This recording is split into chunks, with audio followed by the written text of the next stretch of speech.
ओडिशा राज्य अब भारत के सोने के नक्शे पर तेजी से उभरता हुआ एक नया केंद्र बनता जा रहा है।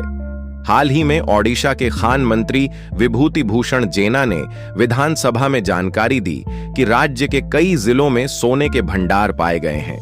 इससे अंदाजा लगाया जा रहा है कि ओडिशा जल्द ही देश के प्रमुख सोना उत्पादक राज्यों में शामिल हो सकता है। और कमल की बात यह है कि बड़े सोने के भंडार की खोज हुई है। आप वीडियो में आगे समझते हैं, लेकिन वीडियो में आगे पढ़ने से पहले वीडियो को एक लाइक करके चैनल को सब्सक्राइब जरूर कर देना। यह आपके लिए तो छोटा सा काम है, लेकिन इससे हमारी काफी ज्यादा मदद होती है। दरअसल सोने के भंडार मिलने की खबर इतनी ज्यादा पक्की है क्योंकि कुछ सूत्रों के मुताबिक यहां पर 60 टन से अधिक सोना हो सकता है, क्योंकि भारत सोने की चिड़िया बनने की राह पर चल ही चुका है कि अभी तक हम जो स्विट्जरलैंड और यूएई जैसे देशों से सोना खरीद कर लाते थे, क्योंकि सोना का रेट भारत में आसमान छू रहा था, अब और सस्ता हो सकता है। राज्य के सुंदरगढ़, नबरंगपुर, अंगुल और कोरापुट जैसे जिलों में बड़े स्तर पर सोने की मौजूदगी दर्ज की गई है। इसके अलावा मलकानगिरी, बौद्ध और संबलपुर जैसे क्षेत्रों में भी सोने की संभावना जताई गई है।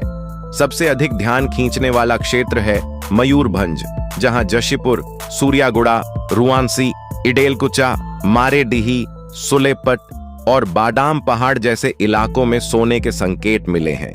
देवगढ़ जिले के अदासा रामपल्ली क्षेत्र में, जहां पहले तांबे की खोज की जा रही थी, वहां भी सोने की उपस्थिति पाई गई है। वहीं क्योंझर जिले के गोपुर गाजीपुर, मंकड़चुआ, सालेकाना और दिमरी मुंडा क्षेत्रों में खोज कार्य अभी जारी है। ओडिशा सरकार अब राज्य के पहले सोने के खनन ब्लॉक की नीलामी की तैयारी कर रही है।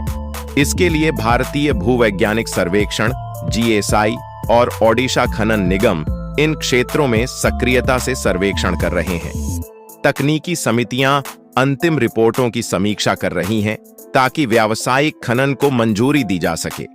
खरीद रहे हैं क्योंकि सोने को सबसे सुरक्षित इन्वेस्टमेंट माना जाता है और सोने में लगाया गया पैसा कभी डूबता नहीं है।